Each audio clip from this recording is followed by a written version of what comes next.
শান্ত ভাইয়ের এই ভিডিওটি একটু লক্ষ্য করে দেখে যান। সানি প্লিজ। ওই যে হেরা তোর বাড়ি পিছিয়ে ছিল। আপনারা আইছেন, একটা মিনিট দাঁড়ান, আমি অনেক আইতাছি।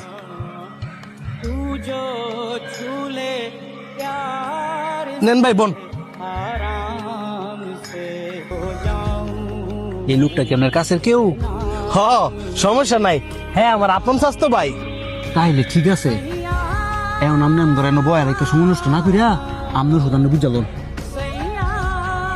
খুবই অসাধারণ। কি ওষুধ রে? ঘরে কেউ অসুস্থ হয়েছে নাকি? তাহলে বুঝতে পারবেন। আরে না, ঘরের কেউ অসুস্থ হয়েছে না, আমার গরু দুটার ফোনানের লেগে ইনজেকশন পুশ করবো। কি কস? গরু দুইটারে ফুলাইবে লেগিয়া ইনজেকশন পুশ করবি? হ, এতে করে আমার অনেকটা লাভ হইব। সাইডে গরু দুইটারে চুড়ুতে কষ্ট করে বড় কষ্ট ভেজাল ছাড়া আর অনেক কয়টা টেয়ার লোভে ঘুরিয়া গরু দুইটার মধ্যে ইনজেকশন পুশ করবি? আরে এতে ক্ষতির কিছু নাই তো, আর কয়দিন পরে তো কুরবানি যাই নিবো, হ্যাঁ তো নিয়ে এটার জবই দিয়ে দিব। ক্ষতি তো তোরই তো না, কারণ তুই তো আর গুস্ত খাইতি না। যে বেড়ারা গরুড়ে নিয়ে কুরবানি দিব হেরা তো গুস্ত খাইব, এদের তো ক্ষতি হইতে পারে।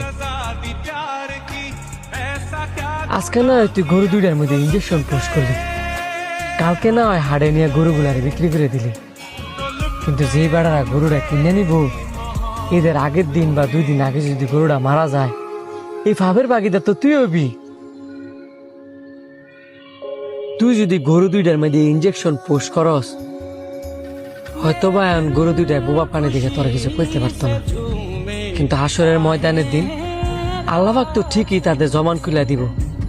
তখন গরু দুইটায় কইব, হে আল্লাহ, এই লোভী ব্যক্তি কয়টা টেয়ার লোভের আশায় আমগো শরীরের মধ্যে ইনজেকশন পুশ করছি, আমগোর অনেক কষ্ট হয়েছে, কিন্তু তখন আমরা কিচ্ছু করতে পারিনি। আজকে আল্লাহ তোমার কাছে বিচার দিলাম, তখন তোর কি হইব একটা বার ভাবছস? তুই কইতে পারবি, তুই সব কি কইতাছস? আর বেড়ার কি গরু মধ্যে ইনজেকশন দিতেছে না? তাছে বাইক যা। অন্যের ক্ষতি করতে চাইলে ওই ক্ষতি নিজের উপরই করে। কিও তোমার ভাই আবার কি কর? তুমি কি সিদ্ধান্ত নিছ না আমরা যাবো গা? আরে হের কথা হই না, লাভ নাই, আইন ইনজেকশনটা অনেক দিয়া যান।